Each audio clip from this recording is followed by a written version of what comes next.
Hello, everyone. Welcome back to another episode of Shouting into the Void, this weekly series with myself, Connor, and Liam.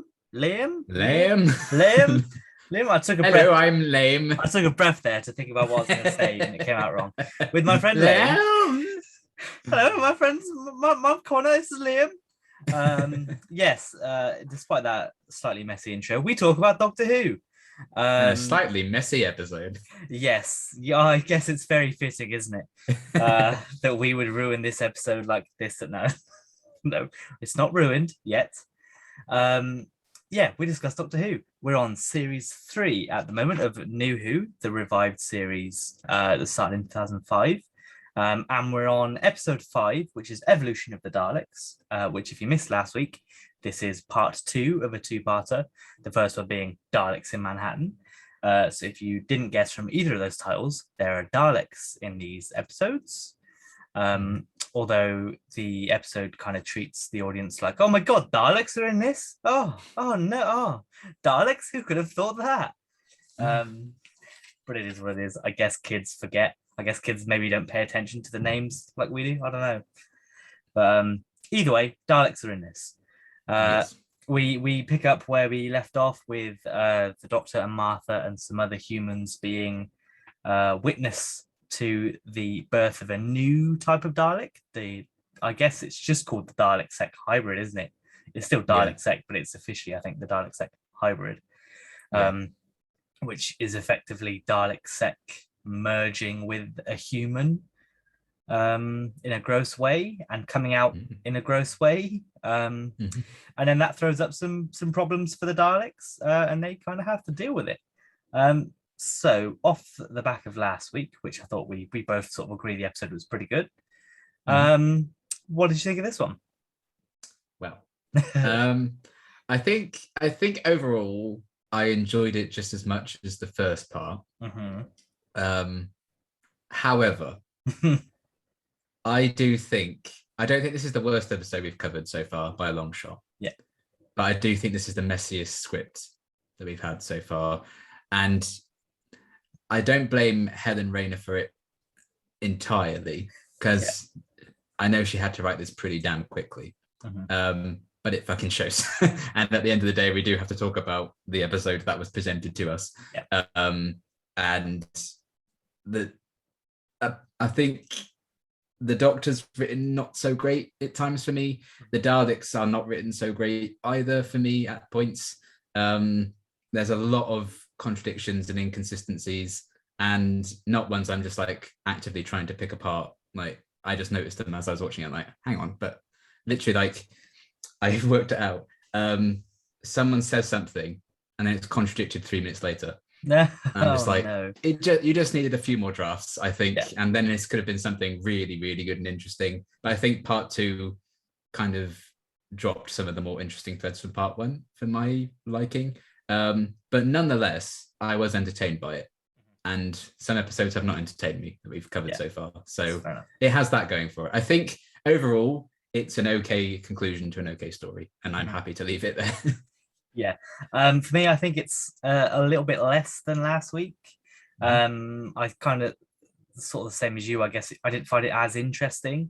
Maybe that because that's the conclusion, and you're not going to get any more interesting threads brought up really. But there's one part or one section in particular I think was a bit unnecessary, or at least was just there so that people had something to do. And I think I enjoyed, it's effectively a case of I enjoyed half of it and I didn't enjoy half of it, because there's effectively two sort of, it gets to a point where there are two different stories going on, and there's one that I preferred to the other. I think it's fine, it's a Dalek story in the end, and I think it boils down to just a Dalek story rather than being an interesting Dalek story, which is a shame, because I think we said last week that this was the most interesting thing they'd done with the Daleks since Dalek. And then unfortunately this one doesn't necessarily carry that promise through. No, and it actively contradicts it many times. Excellent. I think for me, obviously you've pointed out you've obviously found something that's very stuck out to you a lot, but for me, I think it was partially I wasn't as interested, so I wasn't as invested, so I wasn't looking into it as much. Which maybe that's what they wanted. Maybe that's what they intended. You know, Yeah. that you And weren't going to be as also, interested. I probably should know. I watched this at 2 a.m. when I was wide awake, insomnia at its worst. Yeah. And I was just like, so that I probably watched didn't this help at it, bless it. lunchtime, so You know, were full and happy. yeah, Still. yeah, slightly nodding off, trying not to have an afternoon nap, you know, that kind of thing.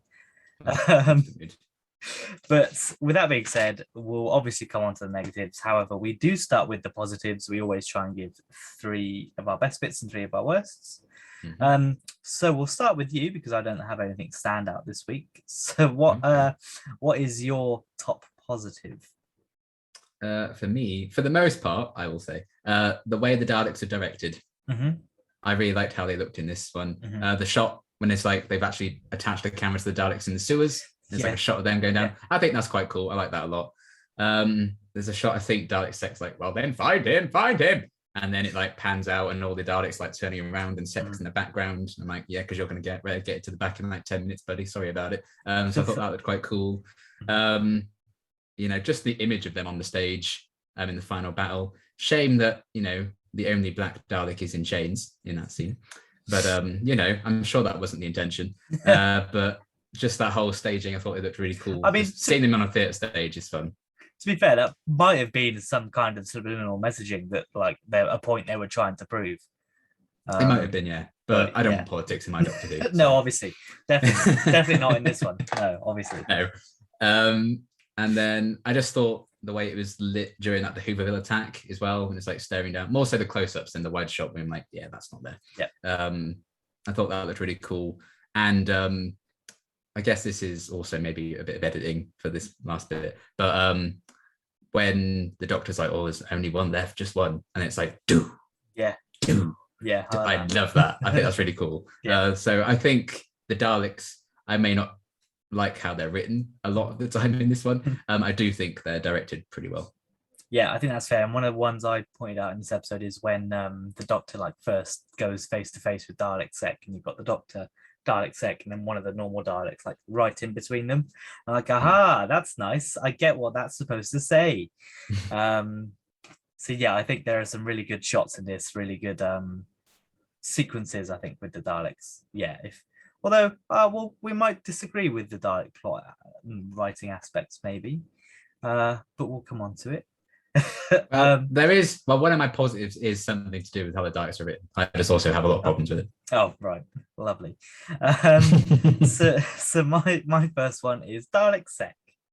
Hey, it like just by himself at the minute, because I thought this was again, as we mentioned last week, an interesting concept. It's not really happened before. The Doctor obviously is kind of happy that it's happening, and it seems that there might be hope. And I like the kind of a little mini arc that Dalek Sec goes on from being like, you know, we're the supreme, even though we're a hybrid species, we're now still the best, to being like, well, maybe we're a bit shit, so maybe we should back down a little bit. I think the performance is pretty good, considering the guy literally has a massive mechanical eyeball on the top of his head. He literally has his mouth to work with, and he still gets stuff across. It's very impressive. I think just that sort of that fact alone, the fact that it still makes it a believable character, and you don't think, wow, that's just fake. You know, it looks real. I really like that he kind of still talks a bit like a Dalek as well, in like how he says sentences. I think that's quite clever. Yeah, it's got the New York twang to it, which is very strange and very unnerving, I guess. It's cool, but it's a bit off-putting to hear it. Whenever he said wrong.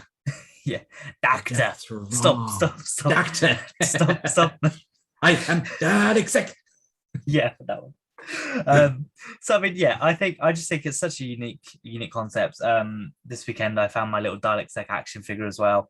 And he's just a cool dude. Shame he gets kind of relegated to the background for the last, I guess, 10 minutes. I wanted a scene where the theatre cleaners come in and they just find see that. What the fuck is that? Oh my god! Why are all these people dead? Oh, that would be a messy cleanup in the morning. Well, meanwhile, Tallulah and Laszlo just walked off. They're like, bye. Yeah. But I think Dalek Sec, mainly for the performance alone and just for the way it looks, is a highlight. But I also like the the idea that they went with for that one. Yeah. So what is your second?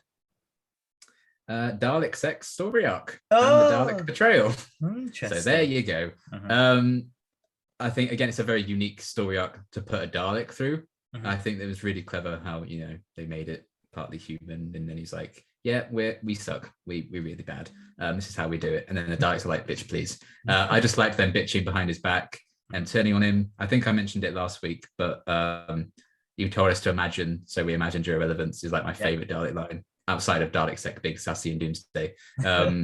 So I really enjoyed that. And it's just so sad to think of Dalek Sec and Doomsday now. How sassy full of life he was. And you just see where it all goes. Death. And now dead. But yeah, I really liked the Daleks kind of hijacking things and turning on him. They're so inherently racist that they don't even listen to their leader, which I think is quite cool. He's a bit different for a Dalek. Yeah. Oh, well, we made a mistake here. Like, they're fully on board with it until they're not. And how finicky those folks are. But two of them are also dead now, so it doesn't matter. But yeah, I really liked what they did with Dalek Sec as a character in his whole arc. Saving the Doctor about 6-7 times during the episode. And then ultimately like standing in the way of the Ray. Bit unfortunate timing, really. But we can't blame the Dalek for shooting Sec there. He got in the way. Yeah, I guess. You're not technically wrong. It's like, why are you hitting yourself when you're doing it? Yeah. But yeah, I really enjoyed what they did with Dalek Sec as well. And the idea of the Daleks just turning on him, I think, was executed pretty well. Yeah, funnily enough, my second point is the sort of Dalek Revolution itself. The fact that they went the revolution of the Daleks. Yeah, literally. The fact that they went against the leader, the fact that they were, again, because it links back to this idea that they are individual Daleks and they were purposely brought together because they could think for themselves. And then it sort of adds to that conflict of, well, we're supposed to think for ourselves, but at the same time, we're not supposed to be against what a Dalek is. So it's that contradiction that they battle with. And ultimately, I think seeing the Doctor be on their like Dalek Sec side, I think is what tips them over. They're like, why are we, if we're working with our greatest enemy, clearly we're the enemy. What's coming is going to be the enemy. So we don't want that. So I think it's just the debate that the three Daleks kind of have between them. And the fact that they slowly turn throughout the episode rather than it just being an instant switch. You can kind of see the thought process. You can see them working it out. You can see them coming to the conclusion.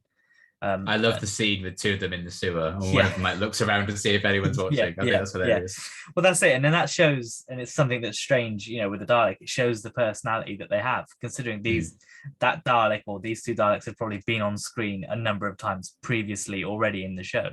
The fact that they can have this personality now and they'll be, although looking identical, be different to Daleks before, I think really adds to what they were doing. And it's back to that thing, whereas everything they did with the Daleks was interesting in this, but in the end they just resort back to death. Everything must die, which I think is a bit of a shame, but you don't want to have to pick up that thread of good Daleks in the future. Really, you don't want to make that big change.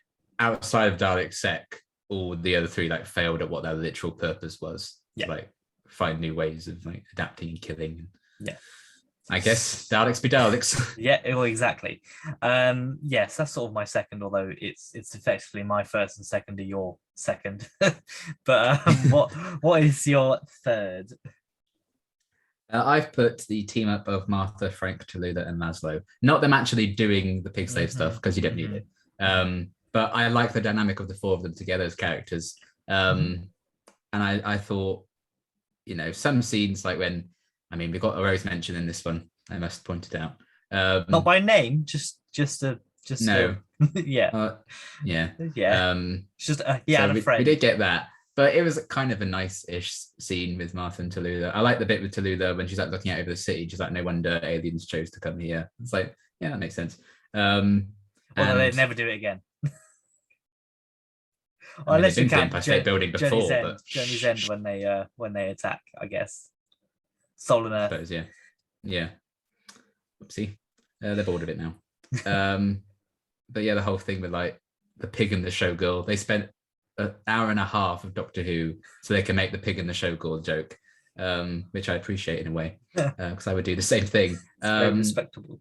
Yeah, then Laszlo like passing out instantly, big mood, just they're about to fight. And Frank's like, one man down, we ain't even started yet. I love all that. I thought Andrew Garfield was very good in this. But overall, this just showcased to me, I think, more so, maybe more successfully than a lot of companions. I think Martha just works so well with any supporting character. You can pair her with anyone. She's nice. I just enjoy that dynamic because she's nice to them. Yeah, because she's a good person. But I think I can include like later companions in that as well. When I say Martha is a big standout in regards to that. I think it also helps that for the most part, the characters are quite likable. Yeah. I mean, Toulouse is a big ass cliche, but I had fun with it. I liked her overall in this story. I liked her a lot more than I thought I was going to when we revisited this. I thought, gosh, it's going to be so annoying, but I did actually find, I found a lot to enjoy with her. But yeah, the kind of team up of those guys, not necessarily what they were doing, because I just don't know if it needed it. And again, it kind of makes the episode feel a bit messy in terms of the themes it's going for me, which we'll get into. But I like the dynamic of the four of them. Yeah, that's fair enough. Yeah, well, I do like them. I think Andrew Garfield was slightly underused, but I think that's me coming from a perspective point of view where because he's Spider-Man in 5 years' time. Because I know how big of an actor he is now. It's kind of like, wow, you really didn't use him to his full potential there. But I think that's unfair on the episode, on the writers, and on the director for the time, because they didn't know. Obviously, he didn't know they would go on to star in Lin-Manuel Miranda's Tick Tick Boom. Exactly. But yeah, I think that's fair, and yeah, I think all of the supporting characters in this were likable. Showcase, I think, when Solomon dies, and you get the reaction of no. Even Dalek Sec's like, whoopsie, shouldn't have done that. Yeah, and again, good acting. The fact that he couldn't make the eye wide, he just had to act with his, he had to go, oh. There was some of the remote control like furiously doing this just to make the eye go. Yeah. But yeah, I think everyone's likable, and that is definitely a good group, although I do have issues with that section. So my final positive, I kind of want to give a shout out to the music in this episode, and I guess through the whole two-parter, more than anything, it's just classic Murray Gold again. The Dalek theme especially. I want to know what they're actually saying, because it does sound like they're like, Dalek Sec made a Dalek. Oh my god, they're fucking Daleks. Yeah, or that. My god. I hope they're not. I mean, they were embryos. I mean, I suppose, yeah. But yeah, I just think it's the fact that like there's such a range of different types of music. There are different types, different like music in this episode, that it's just strange to think that it just all comes from one man. It's not just one whole big dramatic score all the way through. It has subtler notes all the way throughout, and I just really like it. And we mentioned it a lot in sort of series 1, I think, about the music, but I think series 3 is also one of Murray Gold's probably best soundtracks, I think, that he's produced in his whole, what was it, 10 seasons in the end, I think, up until Capaldi's last, whichever one that was, 10. Yeah. So of his 10 years of music, I think this is probably one of his stronger points. I think next season's probably up there as well, but we'll come on to that. Back when he had the budget to make enough music for a whole season, so they have to reuse tracks. Yeah, exactly. Still looking at you, bloody Day of the Doctor, with your reused score. I was so excited for some new music, and I was like, what the fuck? This is just the same. This is the same stuff. All the budget went on Tennant and Piper, I'm afraid. Oh, you're right, yeah. Billy Piper didn't need to be in there. What a pointless role. We'll come on to this. We'll come on to that in a year's time. 2023 or something. Yeah. But yeah, I think the music was pretty good in this. I just wanted to give it the props it deserved. Mm-hmm. So have you got any other positives before we move on to the negatives? I mean, it's not necessarily positive, but it's something that I noted, which I thought was quite fun. The bit where the Doctor gives Martha a psychic paper, he's like telling her where to go, what to do, like whispering in her ear. I think that's kind of potentially interesting foreshadowing of the finale, when he's like telling her what to go, where to go, what to do, stuff like that. I just thought that was fun to note. Yeah, I think that's fair enough. Although again, we'll come on to that, I think, in a minute. I think I know what your favourite story arc is. I think I know what half of the episode you loved. Yeah. one of my other positives is just I really like the design of the Dalek gun, like the guns that the human use. I've always liked the design of that. It's always so interesting. It's like what is it, a Tommy gun, but with a Dalek's like blaster on it. And yeah, it's always looked like a cool, interesting design. It surprised me that you could never get a toy of it, like a proper toy. You could, I know toy guns are like very controversial, I think, in certain circles.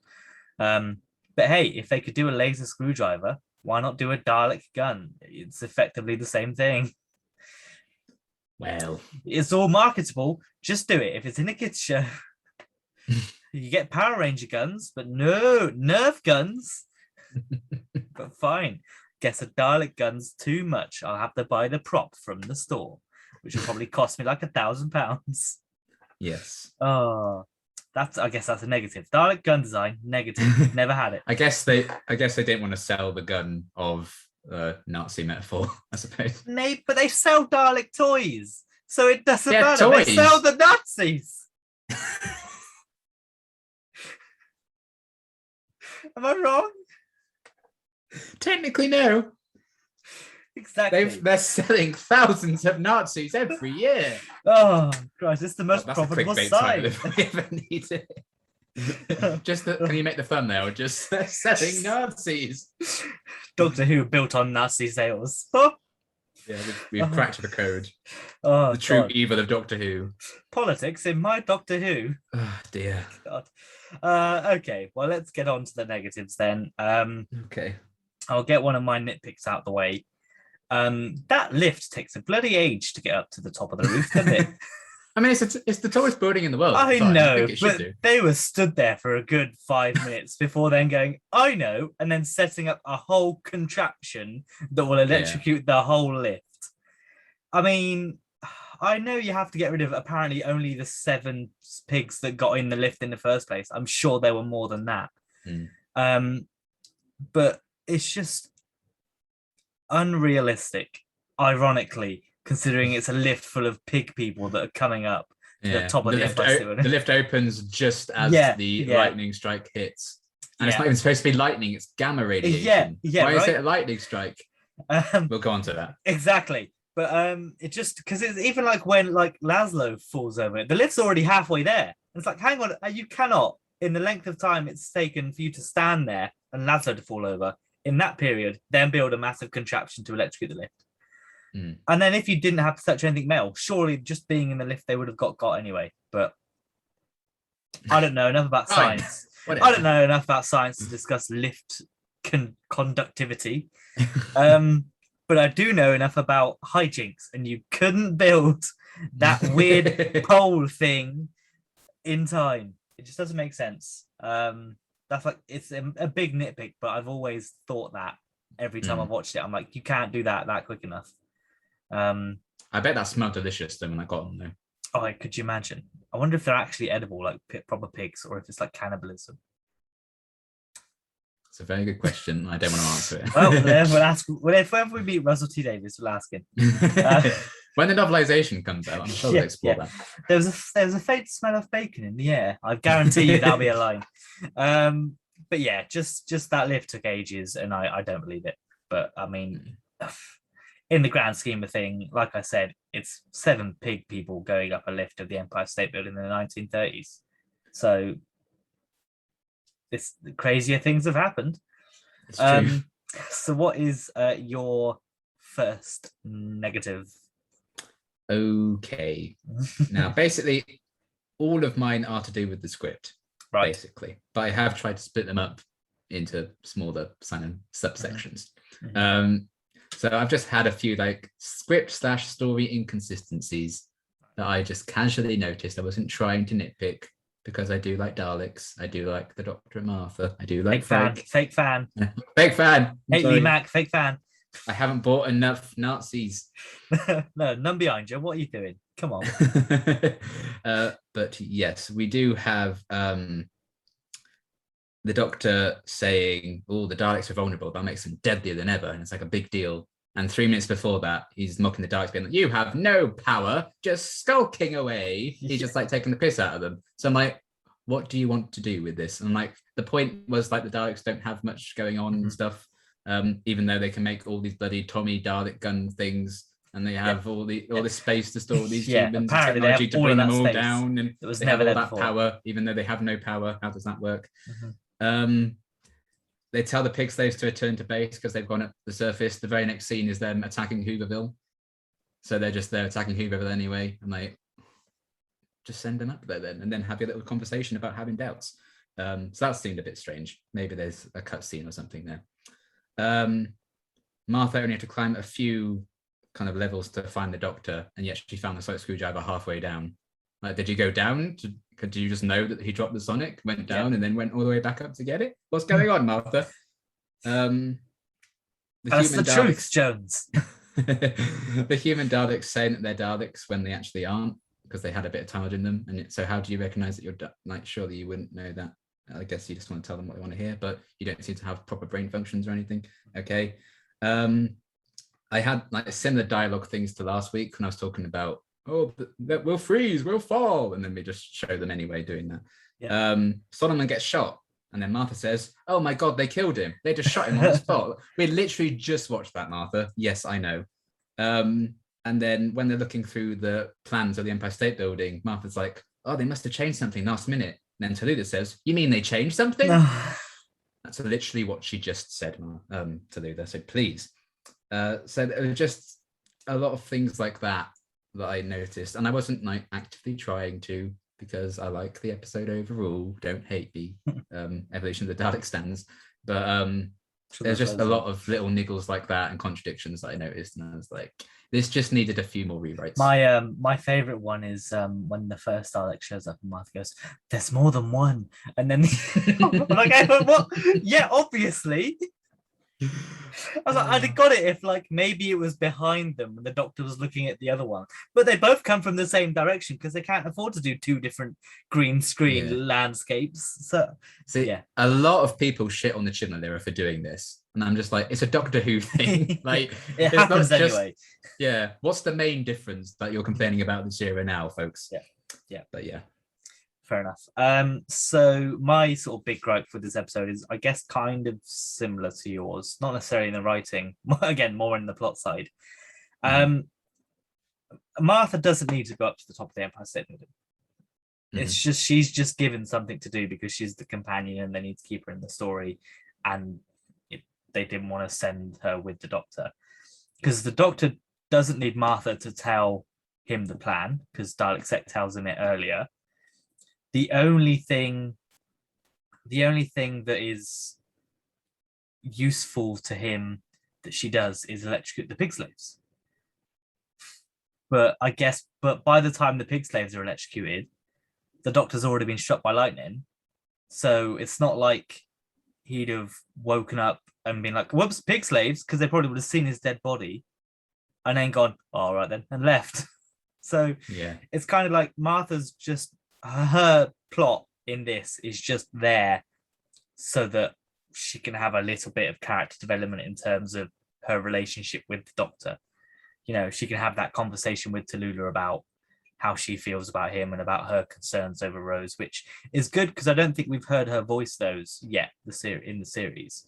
So it does add kind of like a layer of knowledge to her character so that she's not as naive to think that she can just waltz in.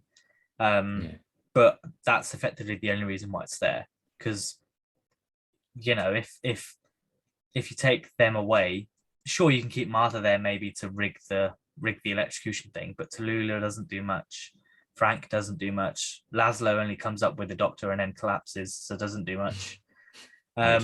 So I feel, considering we had such a strong sort of cast of characters in the last episode, they're kind of just left to the side, I think, in this one. Especially because considering they killed Solomon off, and if anything, it's probably good that they killed him off, as he probably would have just been wasted in the rest of the episode if they kept him alive. So yeah, I think that's sort of my biggest gripe with this, and I was kind of just watching it being like, I don't care, you're looking at these plans, you're still looking at these plans. Quick comment about Rose, you're still looking at these plans, like, come on. It's just unnecessary. I get it's probably just there so the audience knows what the plans are, But if Dalek Sec's showing the Doctor them anyway, you can leave us in on that, Yeah. because they cut away. It's like they say the Dalek Sec's like, oh, bring up the plans or whatever, and then it cuts to Martha figuring out the plans, and then it cuts back to the Doctor again. I'm like, just stay there. Yeah. And in the first part, there's literally a scene when Mr. Douglas is like, attach this to the top of the tower, so we know it's up there. yeah. Even though, and again, I guess this is the other thing, is how does the Dalekanium help make the Dalek humans the Daleks? Isn't that in the serum that they're being injected with?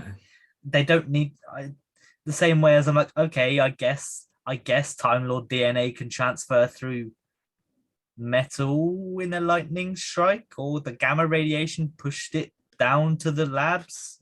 Sciencey wines. I get that maybe the gamma radiation is conducted by the Dalekanium, which is then somehow transmitted or linked down to the thing, but there's nothing there to suggest that's the case. The real question is, when Martha climbs to the top to find the Doctor, why isn't it Matt Smith lying there? Hey, this is not the second time he's been electrocuted at the top of a tower in his first two series. Exactly. But it's the third time overall, and he's only died once, so that's a good innings. Okay. But yeah, I just don't think it needs to be there. It feels like they were just like, right, we've got the Doctor sorted. What are we doing with Martha? And then they've gone, fuck. We'll give her the psychic paper, and she can go to the Empire State Building. Yeah, there's really no purpose to it. And then what? Look at some drawings and then leave it. It's just not. Yeah. Again, there are more interesting things you can do. I think it partially might have just benefited from Martha being left at Hooverville to help with the people injured, like she was kind of supposed to do, until the Doctor was like, oh, hang on a minute, you can do this instead. Screw these homeless people. They don't need your medical help. Go and do this for me, which doesn't really matter anyway. Yeah. But yeah, that's my big thing for this episode, is that. Yeah, that makes sense. So what is your second? Yep, only my second, folks. I think the level of power and capability the Daleks have is all over the place, and it's just whatever the plot needs them to do. When the Dalek humans are like, but why? But why? And they're like, Daleks do not question orders. You spent the entire episode questioning your orders. What are you talking about? Yeah, then, you did it to your own leader. What are you expecting? Like that's literally all you've done this whole episode. And you're saying Daleks don't do this. Well, then you're not a Dalek. You need to blow up. Yeah. Why don't you just die? Yeah, the convenience of the solar flare happening in 11 minutes after they convinced the Doctor you should help our cause. By the way. Yes. And then the confusion, like they say it's gamma radiation, but it appears as a lightning strike just so the Doctor can then get in the way of it. And then the Doctor calls it a lightning strike, not gamma radiation. What actually is it? I don't know these. The solar flare. Yeah, there's a solar flare, there's a lightning strike, there's gamma radiation. It is everything all at once. And yeah, I wish they kind of explored what their plan was if the Doctor hadn't shown up. Like, where would they have taken all these human would they have just like killed everyone, or would they have just tried to find a home for themselves? Would they live in Hooverville? I think I think the Doctor intervening is what changed Dalek Sec to be like, we're gonna leave and we're gonna be a little bit more peaceful. I think if the Doctor wasn't there, they wouldn't have gone to Hooverville. Solomon wouldn't have stood up to them or whatever, and they would have just killed and taken and continued on. That's how I'll interpret it, at least, that the Doctor was the one that twisted things. Yeah, I do like that interpretation, but I wish we were told. Yeah. And why don't the Daleks realize that their army's a bit shit? Because one policeman sees them walking around with guns. One shot will just kill them anyway. It's America, though. It's America. You're allowed to walk around. It's America, exactly. They will be shot dead. Yeah, I know. It's true. So, yeah, I was just like, your army's not going to really get you very far in the grand scheme of things, but it's fine. And if Khan can just be like, destroy them, kill them all, why don't you do it while they're shooting your mates dead? Do it before your mates are dead. Do it while they've just turned on your friends, maybe. Yeah.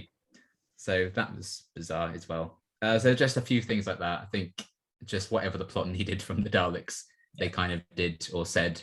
And I'm like, because it just what they're capable of doing in this episode of all the technology and stuff is supply. I think it completely undoes the fact that they don't have any power and they're, struggling to get by. That part one I thought was setting up really interestingly with them. And then, Yeah, part of me thinks that maybe that's just the Doctor bullshitting his companions and trying to make the Daleks feel like they've got less, to trying to make himself look more imposing by saying that they've not got anything and that it'll be super easy to stop you because you're useless, kind of thing.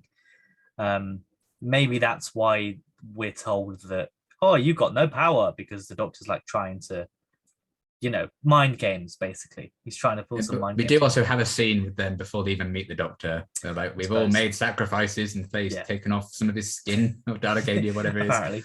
Yeah. And they're like, you can see how desperate they are even before they meet the Doctor. Yeah. That was interesting. And it just became a generic Dalek story in part 2, I think, more so than what was interesting in part 1. Yeah, that's fair. Speaking of generic, the design of the Dalek human hybrids. Yeah. They're shit.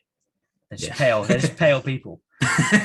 Pale people. Something else. Like, I get it's expensive to make loads of Dalek Sec head models and things like that, but when it's like they're all going to become like me, they're not. They're just going to be humans. At least if they all look like Dalek Sec, you could argue maybe they've got tougher skin, which is why they're not going to be just killed by a single bullet. Maybe they're a little bit more hardy, but the fact that they just look like humans. Give them some like contact lenses or something. Just do something. You've just spent all this budget on all the pig slaves. You could at least make the Dalek hybrid people look a little bit more imposing. Yeah. Which I think is probably why the gun design sort of stood out to me more than anything, because that's the most interesting thing about them, is the weapon they've got. Easy to kill. And again, as you mentioned, why don't you just kill them off straight away rather than let them kill your other 2 Daleks? It's just, I think that I'm more disappointed by the design. If they looked cool, I might have been a bit more forgiving of them being killed off within 5 minutes or whatever. Like the Cybermasters in Timeless Children. Yeah, exactly. I still don't know how I necessarily feel about it. I mean, they might not be dead. They could come back. They're not dead. They're coming back.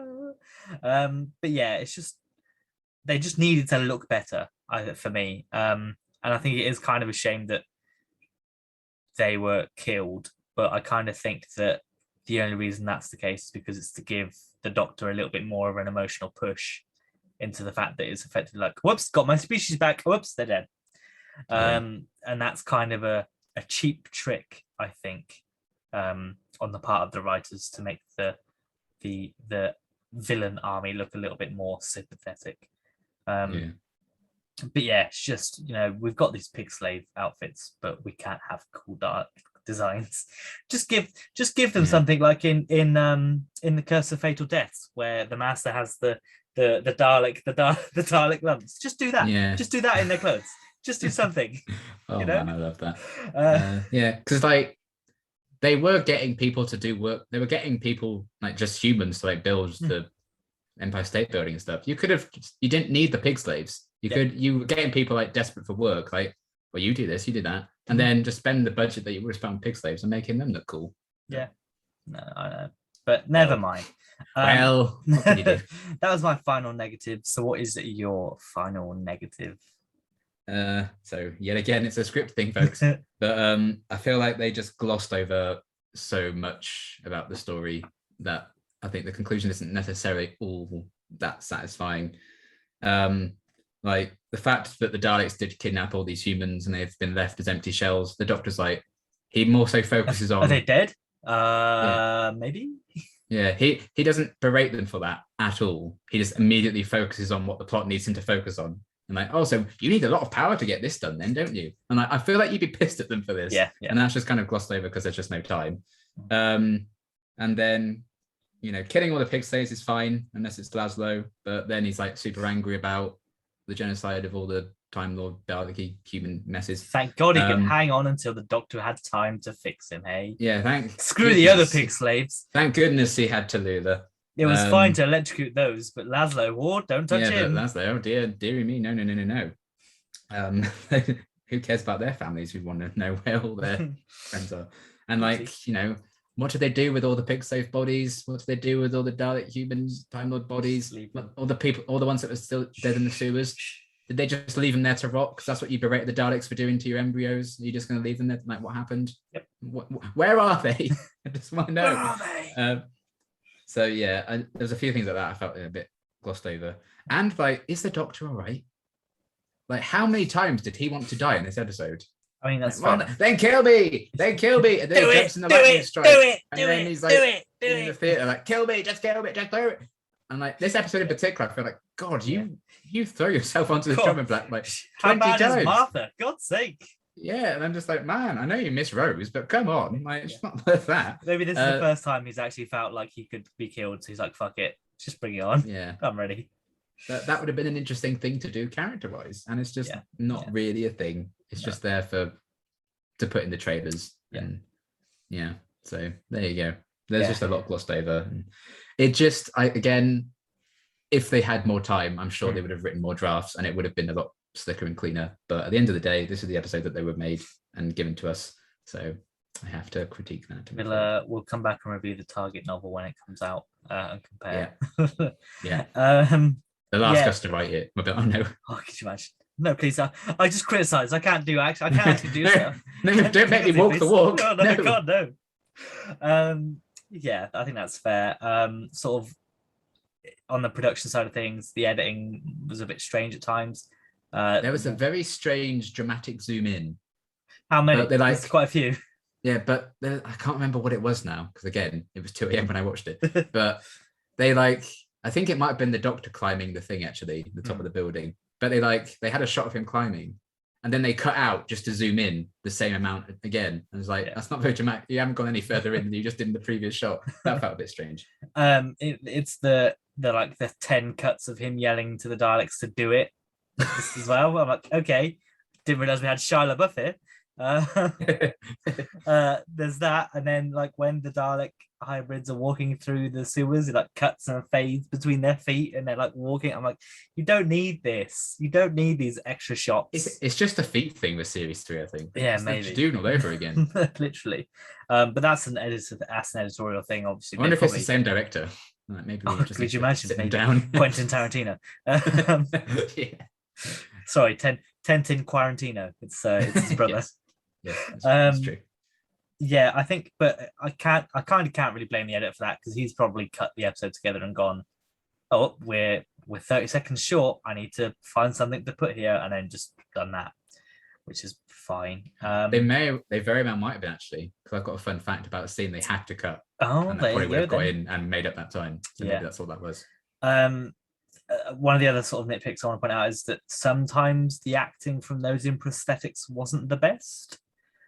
Specifically Laszlo, more when he's like talking on the top of the Empire State Building. I think just all of his lines up until he collapses aren't very good. Oh, and that's another thing. He's like, oh, they're trained to kill. They're trained to rip your throat.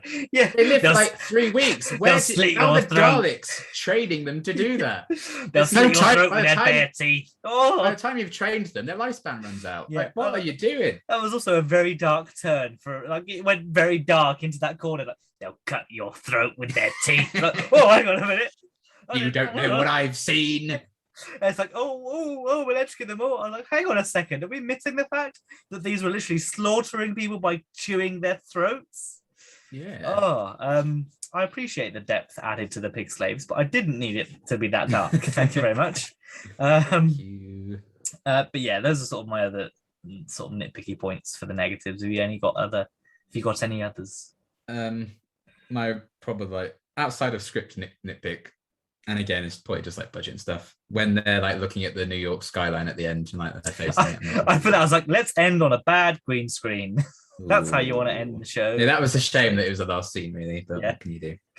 No, that's fair enough. Yeah, I summed this up at the end of my notes saying Dalek stuff good, rest boring, which I think summed up my thoughts pretty eloquently. Pretty good summary, I'd say. Yeah. So that brings us on to everybody's favorite bit. The fun facts. Fun facts. I've got some fun facts. Okay. Oh, boy. Well, I have a few, that's for sure. This is the first new series episode to use the classic something of the Daleks title format, which was basically a staple in the classic series. So that's fun. Shame it wasn't better. For reasons unexplained on screen, Nicholas Briggs changes Khan's voice from deep and raspy to a higher pitch. In a behind-the-scenes feature, Briggs says, in universe, this happens because Khan has become the group's commander and thus changes his demeanor. The real reason he did it was to alleviate the toll on his throat from using such a deep voice. Khan originally had such a low and gravelly voice because he only had one line in Doomsday.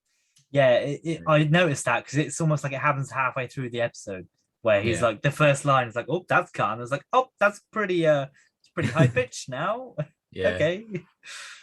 I wanna like see an edit of when he goes Dalek Khan in Doomsday to when the Doctor asks him in this one, like, which one are you? Khan. I think that'd be funny. But yes, that was fun. Dalek Khan's escape obviously sets up the series 4 finale, which we'll get to next year. Yep. Guarantee. This is the first 2-part in the revived series to not feature the inside of the TARDIS. A scene was shot where the Doctor admits to Tallulah that he's unable to reverse Laszlo's physical transformation. However, this was shot too late in the day, so it had to be cut due to its insufficient lighting. So I imagine that would have gone in. That must have been when they were talking about going to Hooverville, maybe, because he says that to Laszlo, doesn't he, that you can't reverse it. Yeah. That's when the Daleks are getting sus. But yeah, I think Tallulah probably asked him about it beforehand. And yeah, maybe it was but the only time they're in daytime, I guess, would be right at the end. I don't know. Yeah, it's because she's like, she has that scene where she's like, there's no future for me and Laszlo. And then when he survives at the end, he's like, well, I guess we have a future. Oops. There you go. Sure, whatever. Laszlo was originally going to die. Oh, no. Rusty Davies asked this to be changed because he felt it was too depressing. To make the joke. Because nothing screams light-hearted like a guy having to live as a pig and get all those looks for the rest of his life. And know how to let's be frank. His bare teeth. Yeah, it didn't work out with Tallulah, let's be honest. No, she left straight away.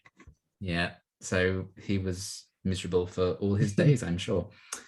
And then finally, the idea of genetic purity causing a civil war between the Daleks was previously explored in Remembrance of the Daleks, the 7th Doctor story, and again in Revolution of the Daleks, the latest episode to air. Hooray. Yeah. Which I think definitely does that concept better than this one. Yes. I would say. And it looks much cooler as well. It really does. I think that's fair. Yeah, nothing too stand out there in the facts that makes me think, oh, that's what happened, really. No. Sorry, you're not getting away with it this time, Doctor Who. As you might have done before. No excuses this time, Doctor Who. Shoot your scenes earlier in the day, Doctor Who. Have more planning. Don't wait for Russell to send in the script the day before. Come on now. Just improvise. Right, well, that sort of brings us towards the end then of scores. Oh, God, yeah. Out of 10, what are you giving this one? Oh, I don't know.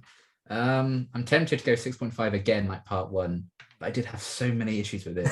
But I also feel like 6 is a bit too harsh because I did enjoy it for what it was. But I feel like I can't exclude the sloppy script. I did say this was the messy script so far. I'm going to go for 6. Fine. Fair enough. Mine is 6.5, which is also 0.5 less than last week. Which is a shame. It feels like this is the first time we've had the conclusion be worse than the first, at least for me, maybe. Because I think we thought this might happen more often. Yeah. But I think we surprised ourselves by they were always on par, if not better. But yeah, part 1s have been a surprise, I think, when we've been doing this. Yeah, because it's all like, oh my God, it's all new and fresh. And then part 2 is like, oh, you didn't do that very well, did you? But yeah, I mean, like I said, some of it was good, some of it was bad.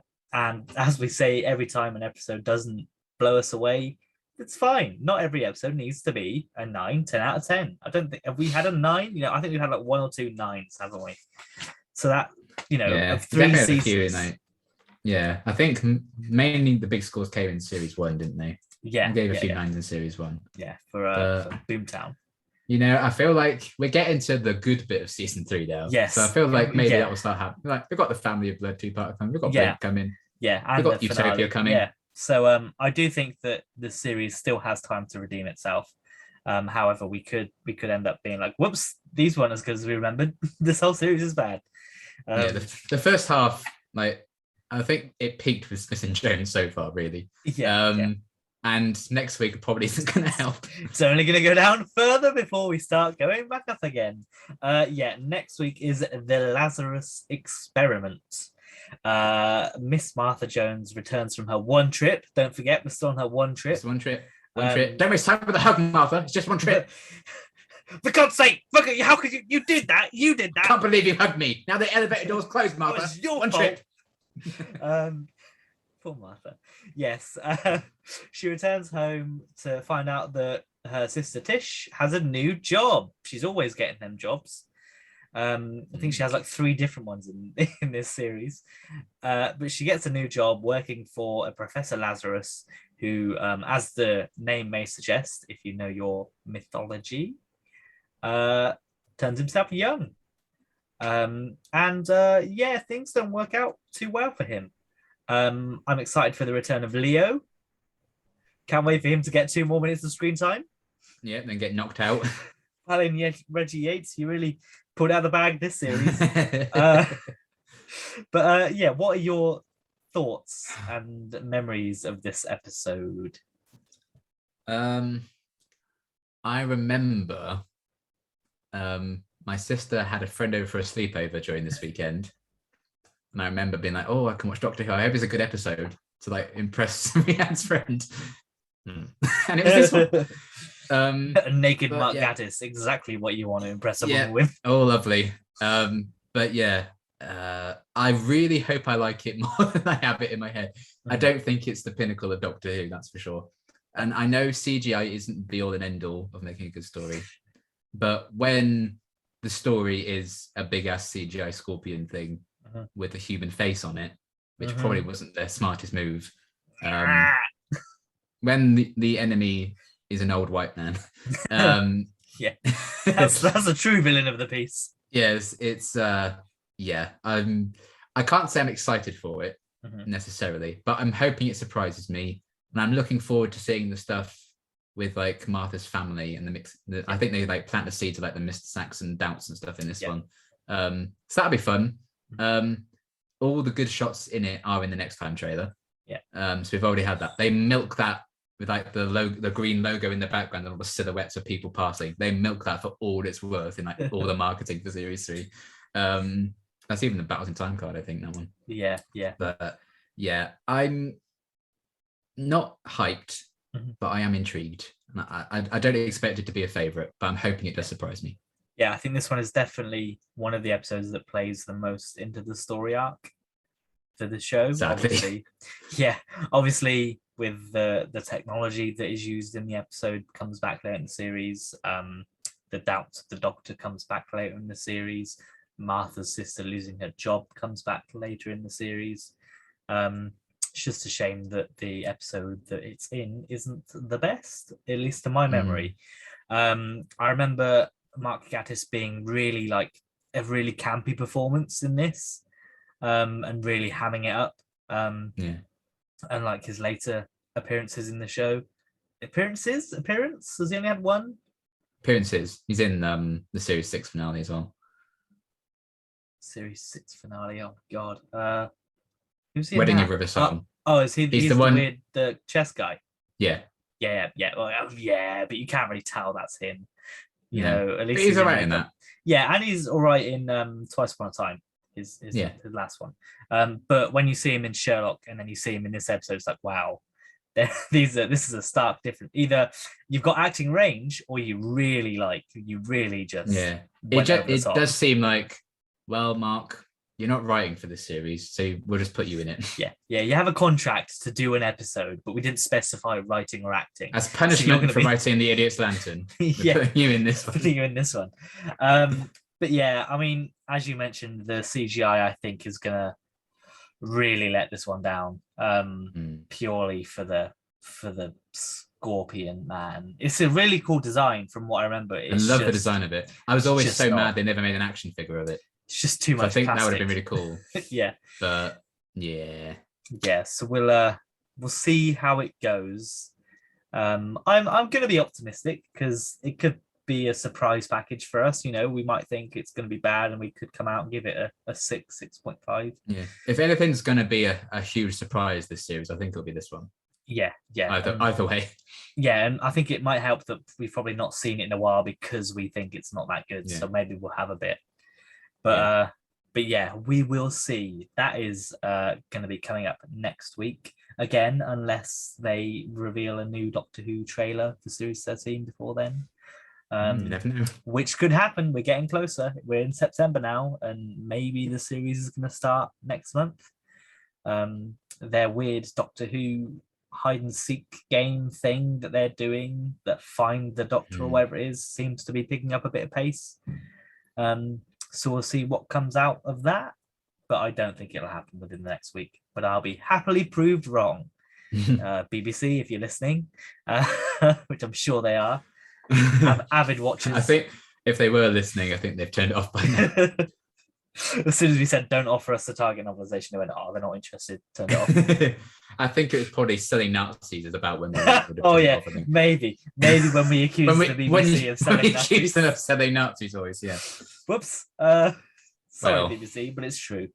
At least there's no Daleks for like a good few months now, so we can't bring it up again. A break, but that's fine. But yes, we will be back next week for the Lazarus experiment. By all means, join us for that. I'm ending this as well as I started it. That's it. It's been a long day. We're in a heat wave. Stupid bloody September heat wave. Thought we were past this. Wait, I've also got a last minute fun fact I forgot to write down. Oh yeah. This was the lowest viewed story in series 3. Oh, I wonder why. Wow, that's strange though, because you'd think it would be like one of the highest, with it being all the publicity and stuff. Like people were already getting bored of the Daleks, guys, by this point. Yeah, maybe. Yeah, because it's only been 6 episodes since their last appearance. Yeah, it was obviously 4 last one, but yeah, fair enough. But still, it's a Dalek story. You'd have thought it would have done all right. Yeah, and yet. Yes, and yet. Never mind. But Lazarus Experiment. More people watch Lazarus Experiment. I'm so sorry. God. If there's not a big drop for 42, I'll be shocked. Then, we'll go back to Doctor Who now. What is this? And turn it off. Got that again. Oh God! 42. But it only started going down when there was a female Doctor, guys. Come on. Obviously. David Tennant got like 50 million each episode. Come on. Obviously, it's not like Chris Ferguson had exactly the same amount of drop in viewers in his first series as Jodie did. No, definitely don't not. be silly. Obviously, it's stupid. How dare you bring politics into my Doctor Who? How dare I bring facts into this? God's sake! How dare you? That's it though. That is it. We are going now. We will see you next week. Bye. Bye.